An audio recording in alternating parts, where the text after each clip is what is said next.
Welcome to முப்படை defence academy. நாம இந்த வீடியோல என்ன பார்க்க போறோம் அப்படின்னா, காமன்வெல்த் கேமை பத்தி நம்ம A to Z வரைக்கும் பார்க்க போறோம். ஸோ இதுல முக்கியமா கரண்ட் அஃபேர்ஸ் ஃபோக்கஸ் பண்ணியும் ஸ்ட்ராட்டஜிக்கே ஃபோக்கஸ் பண்ணி நம்ம இந்த டாபிக் ஃபுல்லாவே கவர் பண்ண போறோம். இந்த ஒரு வீடியோ நீங்க பாக்குறது மூலமா காமன்வெல்த் கேம் தொடர்பான எந்த வித கொஸ்டின் கேட்டாலுமே உங்களால ஈஸியா என்ன பண்ண முடியும், ஸோ அட்டன் பண்ண முடியுங்கிறத புரிஞ்சுக்கோங்க. நாம ஒவ்வொரு கேமுக்கும் செப்பரேட்டா ஒரு வீடியோ போட்டுக்கிட்டு இருக்கோம். அந்த வீடியோ எப்படி இருக்குன்னு சொல்லிட்டு மறக்காம கமெண்ட் பண்ணுங்க. ஏன்னா நம்ம போடக்கூடிய வீடியோ வந்து உங்களுக்கு அது எப்படி போய் ரீச் ஆகுதுங்கிறது எனக்கு இன்னும் சரியா புரியல. ஏன்னா ஸோ நம்ம எக்ஸாம் பாயிண்ட் ஆஃப் ஒவ்வொரு தலைப்பிலுமே ஃபுல் கண்டென்ட் எடுத்து போடுறோம். ஸோ அது நம்ம ரொம்ப அதிகமா கொடுக்கறதா நீங்க ஃபீல் பண்றீங்களா, ஸோ இல்ல இன்னும் வேற மாதிரி எப்படி நீங்க திங்க் பண்றீங்க, இல்ல நம்ம கொடுக்கறது கரெக்டா தான் இருக்கு, பெஸ்டா தான் இருக்கு, இதே மாதிரி போங்க அப்படிங்கிற மாதிரி நீங்க திங்க் பண்றீங்களா? ஸோ அப்படிங்கிறத நீங்க மறக்காம என்ன பண்ணுங்க, கமெண்ட் பண்ணுங்க. ஸோ உங்களுடைய கருத்துக்கள் அடிப்படையில நம்ம அடுத்தடுத்த விஷயங்கள் நம்ம என்ன பண்ணிக்கலாம், ஃபாலோ பண்ணிக்கலாம்னு சொல்ல வரேன். சரிங்களா? ஓகே. ஸோ இதுல ஃபர்ஸ்ட் வந்து பாருங்க, காமன்வெல்த் விளையாட்டு போட்டிகள். காமன்வெல்த் விளையாட்டு போட்டிகள் பொறுத்த வரைக்கும் இது வந்து 4 வருஷத்துக்கு ஒரு முறை நடக்கும். சரிங்களா? ஏசியன் கேமா இருக்கட்டும் 4 வருஷம் தான். ஒலிம்பிக்கு, பேராலிம்பிக்கு, சாரி அந்த ஃபிஃபா, இது எல்லாமே வந்து பாத்தீங்கன்னா 4 வருஷத்துக்கு ஒரு முறை நடத்துதாங்க அப்படின்னு சொல்லி காமனா புரிஞ்சுக்கோங்க. இப்போட்டிகளை காமன்வெல்த் விளையாட்டு கூட்டமைப்பு, சரிங்களா, காமன்வெல்த் விளையாட்டு காமன்வெல்த் கேம் ஃபெடரேஷன் அப்படிங்கிற ஒரு அமைப்பு தான் எடுத்து நடத்துதுங்கிறத புரிஞ்சுக்கோங்க. இந்த காமன்வெல்த் கேம் ஃபெடரேஷன் வந்து 1930 UK லண்டன்ல தான் ஸ்டார்ட் பண்ணிருக்காங்க. இது வந்து எப்ப வந்து எஸ்டாப்ளிஷ் பண்ணாங்கிறத புரிஞ்சுக்கோங்க, ரொம்ப ரொம்ப முக்கியமானது. ஸோ காமன்வெல்த் கேம் ஃபெடரேஷன் அது வந்து 1930 UK லண்டன்ல தான் ஸ்டார்ட் பண்ணிருக்காங்கிறத புரிஞ்சுக்கோங்க. ஸோ இதனுடைய முக்கியமான நோக்கம் என்ன அப்படின்னு பாத்தீங்கன்னா, இந்த காமன்வெல்த் விளையாட்டுகளுடைய முக்கியமான நோக்கம் அப்படின்னா மனிதநேயம், சமத்துவம், தலைவிதி. மனிதநேயம், சமத்துவம், தலைவிதி. அதாவது வந்து பாத்தீங்கன்னா ஹியூமனிட்டி, ஈக்குவாலிட்டி, டெஸ்டினிட்டி அப்படிங்கிற வார்த்தை இது ரொம்ப ரொம்ப முக்கியமானது. இந்த காமன்வெல்த் அப்படின்னா என்ன மீனிங் அப்படின்னா, ஆங்கிலேயர்கள் இருக்காங்க, பிரிட்டிஷ்காரங்க உலகம் ஃபுல்லா வந்து எல்லா நாடுகளையுமே அடிமைப்படுத்தி காலினல் கண்ட்ரியா வச்சிருந்தாங்க. தன்னுடைய ஆதிக்கத்தின் கீழ் வந்து எல்லாத்தையும் அடிமைப்படுத்தப்பட்ட ஒரு நாடுகளா வச்சிருந்தாங்க. யாரெல்லாம் ஆங்கிலேயர்களுக்கு கீழ் அடிமைப்பட்டு இருந்தாங்களோ, அடிமைப்பட்டு சுதந்திரம் வாங்கிட்டாங்களோ, அவங்கள மட்டும் ஒருங்கிணைத்து ஒரு விளையாட்டு போட்டி வைக்கிறாங்க. அதுதான் வந்து பாத்தீங்கன்னா காமன்வெல்த் கேம் அப்படின்னு சொல்றாங்க. சோ அப்ப காமன்வெல்த் கேம் நடக்கிற வரைக்கும், அது இருக்கிற வரைக்குமே ஆங்கிலேயர்கள் வந்து அடிமைப்படுத்தப்பட்ட நாடுகள் அதுல போய் என்ன பண்ணிக்கலாம் அப்படின்னா, ஒரு மெம்பரா ஜாயின் பண்ணி தன்னுடைய திறமைகளை காமிச்சு அதுல வந்து மெடல் அடிக்கலாம் அப்படின்னு சொல்ல வராங்க. சரிங்களா? ஓகே. சோ காமன்வெல்த் நாடுகள் அப்படின்னா என்ன மீனிங் அப்படின்னா, என்னது, ஆங்கிலேயர்களுக்கு கீழ் அடிமைப்பட்ட நாடுகள், அடிமைப்பட்ட சுதந்திரம் பெற்ற நாடுகள். காமன்வெல்த் கேம்னா என்னது, ஒரு லண்டன் கவர்மெண்ட், ஒரு பிரிட்டிஷோடைய அரச குடும்பம் வந்து தனக்கு கீழே யாரெல்லாம் அடிமையா இருந்தாங்களோ அவங்க எல்லாத்தையுமே ஒன்னா சேர்த்து ஒரு கேம் வச்சு நடத்தி பிரைஸ் கொடுக்குறாங்க அப்படின்னு சொல்லி புரிஞ்சுக்கலாம். சரிங்களா? இந்த காமன்வெல்த் விளையாட்டு போட்டிகள் வந்து ஆண்டு, இடம் மற்றும் முதல் இடம் அப்படின்னு சொல்லி பார்க்கும்பொழுது, முதல் காமன்வெல்த் போட்டி எங்க நடந்ததுன்னா 1930. 1930 தான் அந்த காமன்வெல்த் கேம் ஃபெடரேஷன் ஸ்டார்ட் பண்ணாங்க லண்டன்ல. அதனுடைய ஃபர்ஸ்ட் போட்டி 1930 நடந்திருக்கு. எங்கன்னா கனடாவின் ஹாமில்டனில் இந்த போட்டி வந்து நடைபெற்றது. ஸோ ஃபர்ஸ்ட் போட்டி கனடாவில் தான் நடந்திருக்கு. ஹாமில்டன் அப்படிங்கிற ஒரு இடத்துல தான் நடந்திருக்கு புரிஞ்சுக்கோங்க. அதுல ஃபர்ஸ்ட் பிரைஸ் வந்து இங்கிலாந்து தான். யாரு? இங்கிலாந்து தான் இதுக்கு முக்கியமா எடுத்து நடத்துது. சரிங்களா? இந்த காமன்வெல்த்ங்கிற விஷயத்தையும் இங்கிலாந்து, இந்த பிரிட்டன் தான் எடுத்து நடத்துது. அவங்க தான் ஃபர்ஸ்ட் பிரைஸ் வாங்கியிருக்காங்க. ஆனா எந்த இடத்துல அந்த மேட்ச் வந்து நடத்திருக்காங்க, ஃபர்ஸ்ட் டோர்னமெண்ட் யார் எடுத்து நடத்திருக்காங்க அப்படின்னா கனடா அப்படிங்கிற அரசாங்கம். கனடாங்கிற ஒரு நாடு என்ன சிட்டின்னு பாத்தீங்கன்னா Hamilton. So Hamilton Commonwealth game தான் ஃபர்ஸ்ட் கேம் அப்படின்னு சொல்லி புரிஞ்சுக்குவாங்க. சரிங்களா? ஓகே. சோ அடுத்து வந்து பாத்தீங்கன்னா இதுல வந்து பாத்தீங்கன்னா அடுத்தடுத்த கேம் வந்து பாத்தீங்கன்னா 4 வருஷத்துக்கு வரும். நம்ம எல்லாத்தையும் பார்க்க தேவையில்ல, அன்லைன் பண்றீங்கிறத பார்ப்போம். இங்க பாருங்க, 2ஆம் உலகப் போர் எப்ப நடந்துச்சு? 1939 இருந்து 1945 வரைக்கும் செகண்ட் வேர்ல்டு வார் நடந்துச்சு. Second world war. இந்த 2ஆம் உலகப் போர் காரணமா 1942 மற்றும் 1946 ஆகிய இந்த 2 ஆண்டுகள்ல வந்து என்ன பண்ணிருக்காங்க, காமன்வெல்த் போட்டி என்ன பண்ணல, நடக்கல. 1942 இருந்து 1946 வரைக்கும் இந்த கேம் வந்து என்ன பண்ணல, நடக்கல. காரணம் என்னன்னா, என்ன பண்ணிருக்காங்க, 1939 இருந்து 45 வரைக்கும் செகண்ட் வேர்ல்டு வார் நடந்ததால 42ல நடக்கக்கூடிய காமன்வெல்த் கேமோ 46 நடக்கக்கூடிய காமன்வெல்த் கேமோ நடக்கல, ஃபுல்லா வைண்ட் அப் பண்ணிட்டாங்க அப்படின்னு சொல்லி புரிஞ்சுக்கலாம். ஓகேவா? சோ அடுத்தது வந்து அதெல்லாம் அடுத்த வருஷம், அடுத்த 4 வருஷத்துல வந்து இந்த காமன்வெல்த் கேம் வந்து நடந்தது. யார் வின்னரு, யார் ரன்னர் தான் சொல்றீங்க. சரிங்களா? சோ இதுல நமக்கு எக்ஸாம் பாயிண்ட் ஆஃப் வியூல என்ன சொல்றோம் அப்படின்னா, ரொம்ப ஷார்ட்டா உங்களுக்கு கொடுக்கணும் அப்படிங்கிறதுக்காக தான், வேற ஒண்ணும் இல்ல. சோ இங்க பாருங்க, 2022ஆம் ஆண்டு காமன்வெல்த் கேம். சரிங்களா? 2022 நடந்த இந்த போட்டிகள் வந்து இங்கிலாந்துல பர்மிங்ஹாம் சரியா? அந்த பர்மிங்ஹாம் அப்படிங்கிற ஒரு இடத்துல தான் நடந்திருக்கு, இங்கிலாந்துல. புரியுதுங்களா? வரலாறுலாம் படிச்சிருப்பீங்க. பர்மிங்ஹாம் அப்படிங்கிற ஒரு இடம்லாம் அடிக்கடி வந்துகிட்டே இருக்கும். சரிங்களா? சோ அப்ப இங்கிலாந்துல பர்மிங்ஹாம் அப்படிங்கிற இடத்துலதான் 2022 காமன்வெல்த் கேம் நடந்ததுன்னு புரிஞ்சுக்கோங்க. அதுல ஃபர்ஸ்ட் பிரைஸ் அடிச்சது வந்து ஆஸ்திரேலியா. இது ஆஸ்திரேலியா தான் ஃபர்ஸ்ட் பிரைஸ்ங்கிறத புரிஞ்சுக்கோங்க. நெக்ஸ்ட் 2026ஆம் ஆண்டு காமன்வெல்த் போட்டிகள் ஸ்காட்லாந்து, கிளாஸ்கோ. சரியா? ஸ்காட்லாந்துங்கிற ஒரு நாடு கிளாஸ்கோங்கிற ஒரு சிட்டில வந்து நடைபெற்றும். சரிங்களா? நடைபெறும் என்று எதிர்பார்க்கப்படுகிறது. இனிமேதான் நடக்கும்ங்கிறது புரிஞ்சுக்கோங்க. அப்ப கடைசியா படிக்கணும்னா 2022 கேமு யார் நடத்தினாங்க, யார் ஃபர்ஸ்ட் பிரைஸ், 2026 கேமு யார் நடத்த போறாங்க அப்படிங்கறத புரிஞ்சுக்கோங்க. இனிமே யாரு ஃபர்ஸ்ட் பிரைஸ் அடிக்க போறாங்கிறத இனிமே அப்கமிங் மந்த்ல வந்து நம்ம தெரிஞ்சுக்கலாம் புரிஞ்சுக்கோங்க. இது 2 பாயிண்ட் ரொம்ப முக்கியமானது. இதுல காமன்வெல்த் போட்டியில இந்தியாவுடைய செயல்பாடு, இந்தியா வந்து எந்த அளவுக்கு வந்து இதை கான்ட்ரிபியூட் பண்றீங்க அப்படின்னு பார்க்கும்பொழுது 1934, சரிங்களா, 1934. சோ நான் ஆக்சுவலா வந்து ஃபர்ஸ்ட் கேம் எப்ப நடந்தது, 1930 நடந்துச்சா ஃபர்ஸ்ட் கேமு. ஆனா ஃபர்ஸ்ட் கேம்ல வந்து இந்தியா கலந்துக்கல சொல்லி புரிஞ்சுக்கோங்க. சரியா? சோ 1934ஆம் ஆண்டு நடைபெற்ற காமன்வெல்த் போட்டியில் இந்தியா தனது முதல் பதக்கத்தை வெற்றி பெற்றது. அப்ப ஃபர்ஸ்ட் மெடல் அடிச்சது எப்ப அப்படின்னா 1934. ரொம்ப ரொம்ப ரொம்ப முக்கியமானது. சரியா? ஃபர்ஸ்ட் மெடல் அடிச்சது எப்ப, 1934ங்கிறத புரிஞ்சுக்கோங்க. 1934ல இந்தியா வந்து மெடல் அடிச்சதுங்கிறத புரிஞ்சுக்கலாம். ரொம்ப ரொம்ப முக்கியமானது. அதுதான் வந்து நமக்கு கொஸ்டின் ஏரியா. அதுக்கப்புறம் வந்து இந்தியா எத்தனை மெடல் அடிச்சது அப்படின்னு சொல்லி அதுல போட்டிருக்காங்க. இதுல 2010 புதுடெல்லியில் நடந்த போட்டிகள். சரிங்களா? 2010ல புதுடெல்லியில் நடந்த காமன்வெல்த் போட்டி ரொம்ப முக்கியமானது. இது ஏன் அப்படின்னா பாருங்க, 101 பதக்கங்கள் அடிச்சு இந்தியா தனது மிகச்சிறந்த செயல்பாடு. அப்படின்னா என்ன மீனிங், காமன்வெல்த் கேம்லேயே இந்தியா எந்த ஆண்டு நடந்த காமன்வெல்த் போட்டிகளில் அதிக பதக்கங்களை தட்டி தூக்கியது, 2010ல புதுடெல்லியில் நடந்த மேட்ச். அப்படி எவ்வளவு பதக்கங்கள் வென்றது, 101 பதக்கங்களை வென்றதுங்கிறத புரிஞ்சுக்கலாம். சரியா? நான் வந்து அன்லைன் பண்ணதை மட்டும், நான் சொல்றதை மட்டும் நோட் பண்ணிக்கோங்க. சரிங்களா? இப்ப அந்த டேபிள் காலத்தை பார்ப்போம். சோ டேபிள் காலத்தை பார்க்கும்பொழுது உங்களுக்கு இன்னும் நல்லா தெளிவா புரியும். சோ அதுல என்ன கொடுத்துருக்காங்க அப்படின்னா, சோ பாருங்க, காமன்வெல்த் கேம் பிளஸ் கோஸ்ட் யார் எடுத்து நடத்துறாங்க அப்படிங்கிற மாதிரி பாருங்க. அங்க ஒரு சீரியல் நம்பரு, இயர், எந்தெந்த இயர் வந்து இந்த போட்டி நடந்ததுங்கிறது, ஸ்டார்டிங்ல இருந்து யார் எடுத்து நடத்தினாங்க, இதுல யாரு ஃபர்ஸ்ட் ரேங்க் அப்படிங்கறது ஒரு டேபிள் காலம். சோ அந்த டேபிள் காலத்தை நீங்க ஸ்கிரீன்ஷாட் எடுத்து வச்சுக்கோங்க. சார் என்னால எல்லாத்தையும் படிக்க முடியல சார் அப்படின்னா குறைஞ்சபட்சம் நான் சொல்றதை படிச்சுக்கோ. பிறகு ஃபர்ஸ்ட் இதை மனப்பாடம் பண்ணிதான் ஆகும். இந்த போட்டி முதல்ல 1930 நடந்துச்சு, ஹாமில்டன். சோ கனடா தான் எடுத்து நடந்துச்சு. சரியா? இதுல வந்து ஃபர்ஸ்ட் பிரைஸ் யாரு, இங்கிலாந்து தான் ஃபர்ஸ்ட் பிரைஸ்ங்கிறத புரிஞ்சுக்கோங்க. சரிங்களா? ஆமா. சோ இதுல இங்க பாருங்க, இந்த 42 46ல செகண்ட் வேர்ல்டு வார். அதனால வந்து இந்த போட்டி வந்து நடக்கலங்கிறது ஆல்ரெடி நான் சொல்லிட்டேன். சரியா? டேபிள் காலம் மூலமா. சரியா? இதுல சோ அப்படியே பாருங்க, நம்ம லாஸ்டா இருக்கிறது மட்டும் இப்ப கொஞ்சம் நம்ம வந்து மனப்பாடம் பண்ற மாதிரி இருக்கும். ஏன்னா அதுதானே கரண்ட் அஃபேர்ஸ்ல கேட்பான், அதனால சொல்றேன் நான். சரிங்களா? ஓகே. சோ பாருங்க, 22வது காமன்வெல்த் கேம்.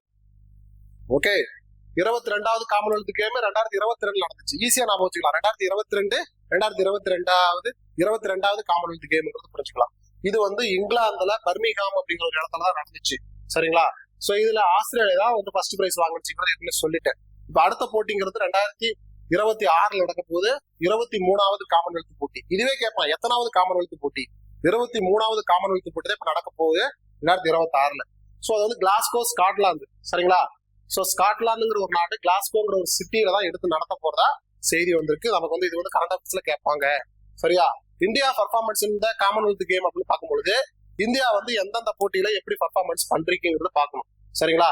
சோ இதுல பாருங்க, லண்டன்ல இங்கிலாந்துல ஒரு போட்டி நடந்திருக்கு. சரிங்களா? சோ ஃபர்ஸ்ட் போட்டி 1930ல கனடாவில் நடந்துச்சு. அதுல வந்து இந்தியா கலந்துக்கல. நல்லா புரிஞ்சுக்கணும், காமன்வெல்த் கேமோட ஃபர்ஸ்ட் கேம் வந்து 1930 நடந்தது, கனடாவில் நடந்துச்சு. அதுல இந்தியா கலந்து கொள்ளவில்லை. அப்ப ஃபர்ஸ்ட் எந்த போட்டியில கலந்துக்கிட்டாங்கன்னு சொல்லுவோம், அதுக்கு ஒரு கொஸ்டின் கேட்கலாம். லண்டன் போட்டி தான் 1934ல, 1934ல 2வது காமன்வெல்த் போட்டி நடந்திருக்கு தெரியுமா? அதுலதான் இந்தியா ஃபர்ஸ்ட் கலந்துச்சுங்கிறது நோட் பண்ணிக்கோங்க. அது யார் எடுத்து நடத்தினாங்கன்னா இங்கிலாந்து, லண்டன்ல தான் எடுத்து நடத்தினாங்க. சரியா? அதுல இந்தியா வந்து என்ன சாதனை பண்றீங்க அப்படின்னா, இங்க பாருங்க, ஒரே ஒரு பிரான்ஸ் மெடல் அடிச்சிருக்கு. என்னது? ஒரே ஒரு வெண்கலம் மெடல் பதக்கம் வந்து அடிச்சிருக்கு. அந்த ஒரு பதக்கம் வாங்கினதால என்ன காமன்வெல்த் கேம்ல இந்தியா வந்து எத்தனாவது பிளேஸ் வந்து பிடிச்சிருக்குது அப்படின்னா 12th பிளேஸா பிடிச்சிருக்குங்கிறத புரிஞ்சுக்கலாம். ஓகேங்களா, இது ஒண்ணு. அடுத்தது வந்து பாத்தீங்கன்னா ஸோ அடுத்தடுத்த பிளேஸ்ன்னு பார்க்கலாம். ஸோ இது அப்படியே வந்து ஸ்கிரீன்ஷாட் எடுத்தாலும் எடுத்துக்கோங்க. சரியா, இது அப்படியே ஸ்கிரீன்ஷாட் எடுத்தாலும் எடுத்துக்கோங்க. புரியுதா, ஸ்கிரீன்ஷாட் எடுத்துக்கோங்க. ஓகே, ஸோ நமக்கு தேவையானது ஃபர்ஸ்ட் பாயிண்ட் மட்டும் தான் ரொம்ப இம்பார்ட்டன்ட். அதுக்கு அடுத்தது வந்து ரொம்ப இம்பார்ட்டன்ட் பாத்தீங்கன்னா இந்த கடைசியா இருக்கிற பாயிண்ட். அதாவது என்னென்ன பாயிண்ட்? ஸோ இங்க பாருங்க, நியூ டெல்லியில் நடந்தது, புதுடெல்லி இந்தியா எடுத்து நடந்தது 2010. 2010 தான் இந்தியா வந்து பெஸ்ட் பர்ஃபார்மன்ஸ் கொடுத்ததுன்னு சொல்லி நாம வந்து பார்த்திருப்போம்.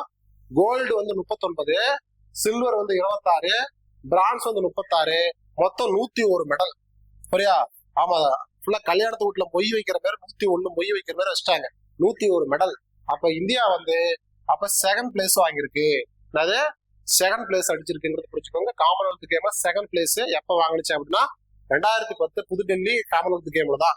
ஓகேங்களா, அடுத்து வந்து பாருங்க பர்மிங்ஹாம் இங்கிலாந்து கேம். இது வந்து 2022. இதான கடைசியா நடந்த கேமு. அப்ப இதை பத்தி கேட்கறது வாய்ப்புகள் இருக்கு. அப்ப 2022 நடந்த பர்மிங்ஹாம் இங்கிலாந்துல நடந்த காமன்வெல்த் கேமு, அதுல இந்தியா வந்து 22 கோல்டு, 16 சில்வரு, 23 பிரான்ஸ், மொத்தம் 61 பதக்கங்களை வென்று 4வது பிளேஸை தட்டி சென்றது. 4வது பிளேஸ். அப்ப கடைசியா நடந்த காமன்வெல்த் கேம்ல இந்தியா 4வது இடத்தை பிடிச்சிருக்கு, 61 மெடல் அடிச்சிருக்குங்கிறத புரிஞ்சுக்கலாம்.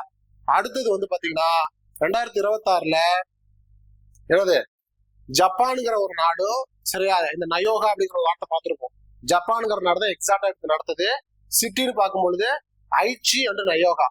சரியா, ஐச்சி அண்ட் நயோகாங்கிறது சிட்டின்னு புரிஞ்சுக்கோங்க, நாடுங்கிறது ஜப்பானுங்கிறது புரிஞ்சுக்கோங்க. 2026 இனிமேதான் இவங்க எடுத்து என்ன பண்ண போறாங்க, நடத்த போறாங்கன்னு சொல்லி புரிஞ்சுக்கலாம்.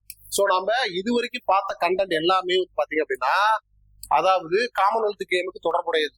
காமன்வெல்த் கேம் இதோட முடியுது. சரிங்களா, ஆல்ரெடி நம்ம அடுத்தடுத்த இதுக்கு முன்னாடி போட்ட வீடியோல ஒலிம்பிக் வீடியோ அப்புறம் பேராலிம்பிக் வீடியோலாம் ஆல்ரெடி போட்டாச்சு. இருந்தாலும் அதுல சொல்லாத பாயிண்ட், புரியுங்களா, அதுல சொல்லாத பாயிண்ட் நான் இதுல சொல்லிடுறேன். 17th Paris Paralympic. அப்ப 17வது பாரிஸ்ல நடந்த பேராலிம்பிக் போட்டு 2024 கடைசியா நடந்தது. பேராலிம்பிக் என்றால் மாற்றுத்திறனாளிகள் ஹேண்டிகேப் வைக்கக்கூடிய விளையாட்டு போட்டிகள் புரிஞ்சுக்கோங்க. சோ அதுல இந்த பாயிண்ட்லாம் ஆல்ரெடி சொல்லிட்டேன். அந்த வீடியோ பார்த்தா உங்களுக்கு தெரிஞ்சிடும். பாருங்க, இந்த மேட்ச் இந்த பாரிஸ் பேராலிம்பிக் போட்டி எந்த ஸ்டேடியத்துல ஃபர்ஸ்ட் ஸ்டார்ட் ஆச்சு அப்படின்னா பிளாஸ்டீலா கான்கிரட் அரங்கம். இந்த பிளாஸ்டீலா கான்கிரட் அரங்கத்துல தான் ஃபர்ஸ்ட் ஸ்டார்ட் ஆச்சு. எந்த ஸ்டேடியத்துல க்ளோஸ் ஆச்சு இந்த மேட்ச் வந்து எண்டிங் ஆச்சு அப்படின்னா ஸ்டேட் டி பிரான்ஸ் அரங்கம். ஸ்டேட் டி பிரான்ஸ் அப்படிங்கிற ஒரு அரங்கத்துல தான் என்ன இருக்கு அப்படின்னா இது க்ளோஸ் ஆயிருக்குங்கிறது எக்ஸ்ட்ரா பாயிண்ட். இது எல்லாமே மத்த பாயிண்ட் எல்லாமே அந்த வீடியோல சொல்லிட்டு அந்த வீடியோ பாத்துக்கோங்க. அடுத்து பாருங்க, நம்பர் ஆஃப் இந்தியன் அத்லெட்டிக் வந்து மொத்தம் 84 பேர். இது எத்தனை பேர் கலந்துக்கிட்டாங்க, டோட்டலா எத்தனை பேர் கலந்துக்கிட்டாங்கன்னா 4463 பேர் கலந்துக்கிட்டாங்க. அதுல இந்தியா சார்பா கலந்துக்கிட்டா அத்லெட்டிக் பிளேயர் எத்தனை 84 பேர் கலந்துக்கிட்டாங்கிறத புரிஞ்சுக்கோங்க. ரொம்ப ரொம்ப முக்கியமானது. இந்த பேராலிம்பிக்கை பொறுத்த வரைக்கும் சீஃப் டி மிஷன் அப்படின்னு சொல்லுவாங்க. இந்த போட்டிய அந்த டீம் வந்து லீட் பண்ணது யாரு, சீஃப் டி மிஷன் அப்படிங்கிற மாதிரி கேட்டாங்கன்னா chef de mission of the India Satya Prakash என்னது சங்வான். இந்த சத்ய பிரகாஷ் சங்வான் தான் சீஃப் டி மிஷன் சொல்லுவாங்க. இதை நோட் பண்ணி வச்சுக்கோங்க.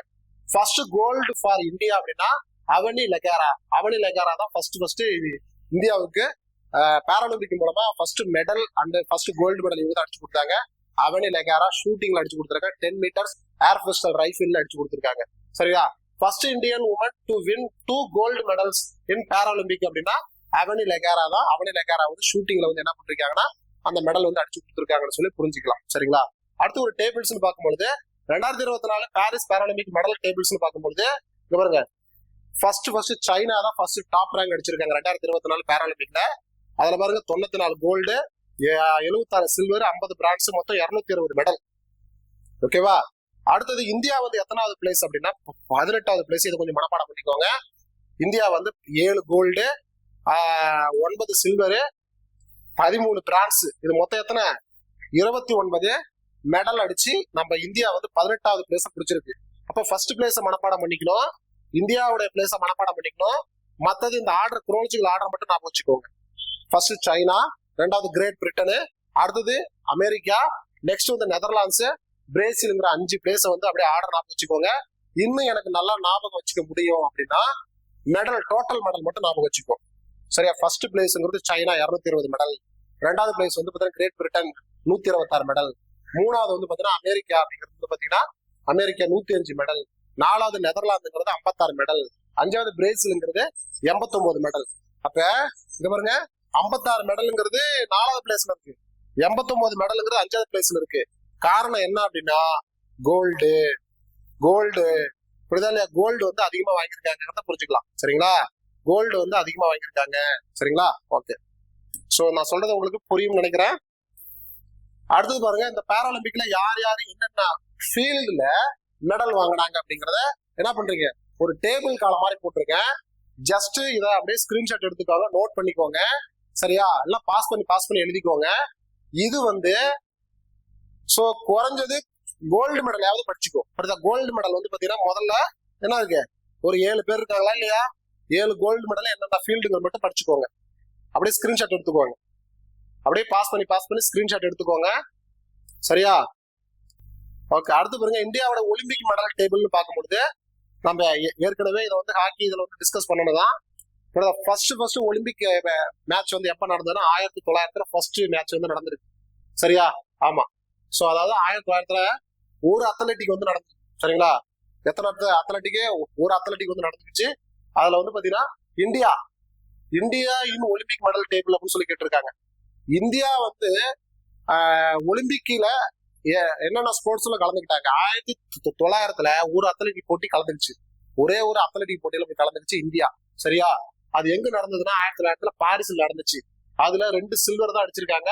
2 சில்வர் அடிச்சு 17வது மெடல் வந்து இந்தியா அடிச்சிருக்கு. சரியா? அதாவது பாத்தீங்கன்னா 17வது பொசிஷனை வந்து தக்க வச்சிருச்சு. 2 சில்வர் தான் அடிச்சிருக்கு. அத்லட்டிக்ல தான் கலந்துக்கிட்டாங்க. சரியா இல்லையா? அதாவது 200 மீட்டர், அப்புறம் தடை தாண்டி ஓடுதல் 200 மீட்டர்னு சொல்லி இந்த 2 போட்டியில கலந்துக்கிட்டாங்க. 2லயுமே சில்வர் அடிச்சிருக்காங்க, 2 மெடல் அடிச்சிருக்காங்க. அதனால இந்தியா வந்து பாத்தீங்கன்னா 1900 கேம்ல 17வது ரேங்கிங் நோட் பண்ணிக்கோங்க. நெக்ஸ்ட் பாருங்க, 1928 இந்தியா வந்து 22 கேம்ல கலந்துச்சு. எத்தனை கேம்ல? 22 கேம்ல பார்ட்டிசிபேட் பண்ணாங்க. ஆம்ஸ்டர்டாம், அதாவது பாத்தீங்கன்னா நெதர்லாந்து நாட்டுடைய கேபிட்டல் வந்து ஆம்ஸ்டர்டாம். சரிங்களா? அந்த இடத்துல நடந்த ஒலிம்பிக் போட்டி. இந்தியா வந்து first hockey medal, gold medal அடிச்சது ஆம்ஸ்டர்டாம் ஹாக்கி மெடல் தான். ஒலிம்பிக் போட்டி ஆம்ஸ்டர்டாம் ஒலிம்பிக் போட்டி. அதுல இந்தியா வந்து ஹாக்கியில ஃபர்ஸ்ட் கோல்டு மெடல் அடிச்சு தூக்கி இருக்கிறத புரிஞ்சுக்கலாம். மொத்தம் வந்து ஒரே ஒரு கோல்டு தான் அடிச்சிருக்காங்க, 23வது இடத்த பிடிச்சிருக்காங்க அப்படிங்கறத புரிஞ்சுக்கலாம். சரிங்களா? அதை தொடர்ச்சியா 6 மேட்ச்ல, அதாவது தொடர்ச்சியா 6 மேட்ச்ல கோல்டு அடிச்சிருப்பாங்க. Amsterdam, Los Angeles, Berlin, London, அப்புறம் வந்து பார்த்தா ஹெலிசிங்கி, அப்புறம் மெல்போர்னு அப்படின்னு சொல்லிட்டு தொடர்ச்சியா 1928 ஆரம்பிச்சு 1956 வரைக்கும் தொடர்ச்சியா என்ன பண்றீங்க, கோல்டு மெடல்ல ஹாக்கியில ஒலிம்பிக்ல வந்து நம்மளோட இந்தியா வந்து ஆதிக்கம் செலுத்திருக்குங்கிறத புரிஞ்சுக்கோங்க. சரியா? சோ இதை தாண்டி இங்க பாருங்க, ரெஸ்லிங்ல ஒரு பிரான்ஸ் வாங்கியிருக்காங்க. சரியா? ரெஸ்லிங்ல ஒரு பிரான்ஸ் வாங்கியிருக்காங்க. இது எப்ப அப்படின்னா இங்க பாருங்க 1952ஆம் ஆண்டு ரெஸ்லிங்ல ஃபர்ஸ்ட் என்ன பண்றாங்க, ஒரு மெடல், ஒரு பிரான்ஸ் மெடல் வாங்கியிருக்காங்க. அப்ப ஒலிம்பிக் சார்பா பிரான்ஸ் மெடல் வாங்கின ஃபர்ஸ்ட் வீரர் யாரு? புரியுதா? எந்த இடத்துல நடந்த கேம்னு பாத்தீங்க அப்படின்னா 1956. சரியா? 1952 இந்த ஹெலிசிங் அப்படிங்கிற ஒரு இடத்துல நடந்த ஒலிம்பிக் போட்டியில ரெஸ்லிங்ல என்ன பண்றாங்க, ஒரு பிரான்ஸ் மெடல் அடிச்சிருக்காங்கிறத புரிஞ்சுக்கலாம். நெக்ஸ்ட் வந்து பாருங்க, முதல்ல 6 டைம் தொடர்ச்சியா வந்து கோல்டு மெடல் அடிச்சாங்களா. அடுத்தது வந்து பாருங்க, அடுத்த மேட்ச் வந்து பாத்தீங்கன்னா 1960 ரோம்ல நடந்ததுல வந்து பாத்தீங்கன்னா ஒரு ஹாக்கி வந்து பாத்தீங்கன்னா சில்வர் மெடல் அடிச்சிட்டாங்க, 2வது பிரைஸ் வாங்கியிருக்காங்க. அடுத்தது வந்து பாத்தீங்கன்னா 64 டோக்கியோ ஒலிம்பிக்ல வந்து அடுத்த ஒரு கோல்டு அடிச்சிருக்காங்க. 7வது கோல்டு வந்து டோக்கியோ ஒலிம்பிக்ல அடிச்சிருக்காங்க, புரிஞ்சுக்கலாம். சரியா? இதெல்லாம் நோட் பண்ணிக்கோங்க, டேபிள் பார்த்தாலே தெரிஞ்சிடும்.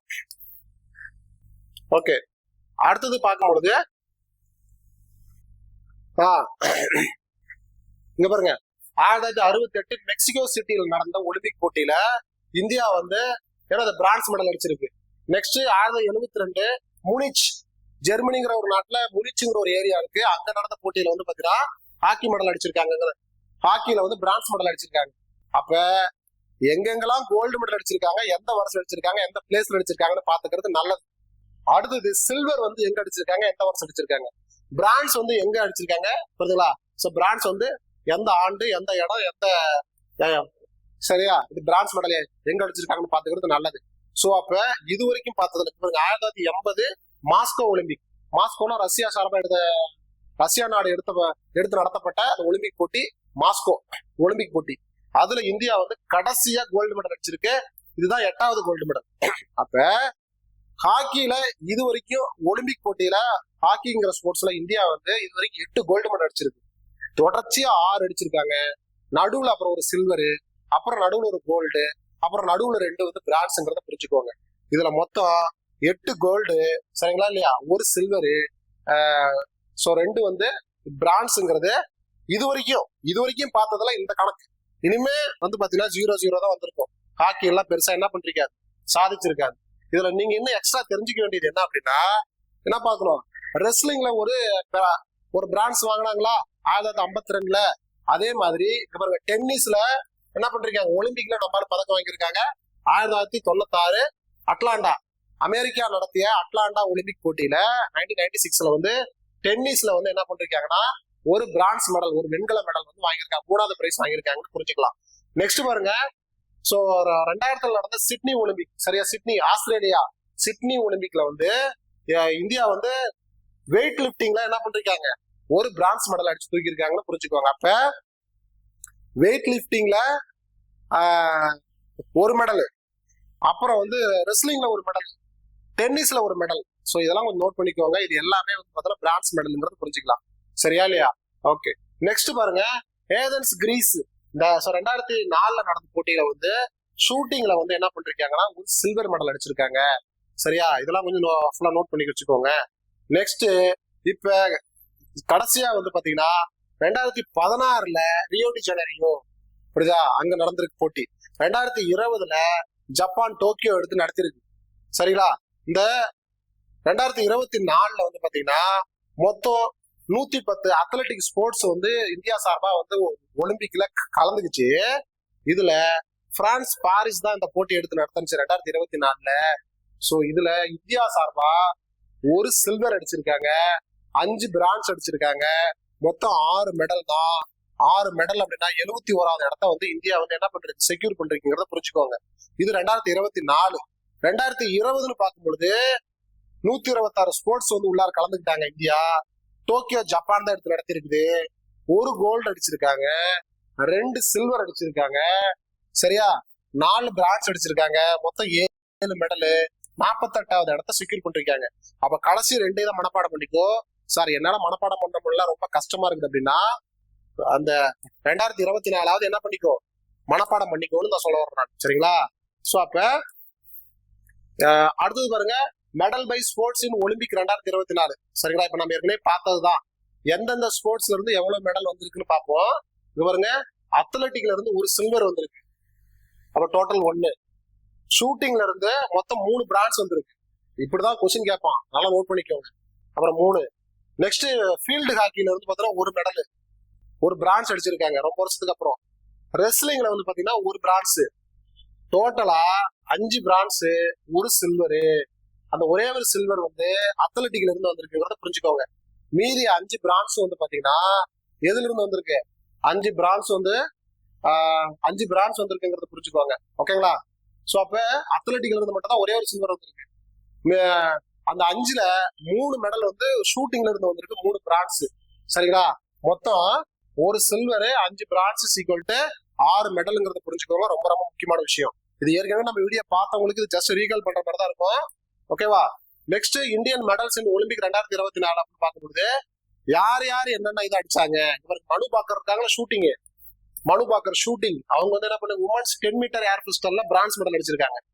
மனு பாக்கர் அண்ட் சரபோத் சிங்ங்கிற ஷூட்டிங் தான் மிக்ஸ்டு 10 மீட்டர் ஏர் பிஸ்டல்ல வந்து பிரான்ஸ் மெடல் அடிச்சிருக்காங்க. சரியா? நெக்ஸ்ட் வந்து பார்த்தா ஸ்வப்னல் குசேல் அப்படிங்கிறவங்க ஷூட்டிங் மென்ஸ் 50 மீட்டர் ரீஃபில் வந்து 3 பொசிஷன், 3 பொசிஷன் ஆனது நின்றுகிட்டு சொல்றது, அப்புறம் படுத்துக்கிட்டு சொல்றது, ஒத்த காலம் முட்டி போட்டுட்டு சொல்றதுன்னு சொல்லி 3 பொசிஷன்ல வந்து சுட்டு பிரான்ஸ் மெடல் அடிச்சிருக்காரு. அப்ப இவங்க 3 பேருமே ஷூட்டிங் தாங்கிறத புரிஞ்சுக்கோங்க. ஷூட்டிங்ல வந்து 3 பிரான்ஸ் மெடல் நமக்கு கிடைச்சிருக்கு. நெக்ஸ்ட் டீம் இந்தியா வந்து பார்த்தா ஹாக்கி வந்து மென்ஸ் ஈவெண்ட்ல பிரான்ஸ் மெடல் அடிச்சிருக்காங்க. நிரஜ் சோப்ரா அப்படிங்கிற அத்லெட்டிக்ல மென்ஸ் ஜாவலின் த்ரோல வந்து பார்த்தா சில்வர் மெடல் அடிச்சிருக்காங்க, 3rd price, sorry 2nd price. சரியா?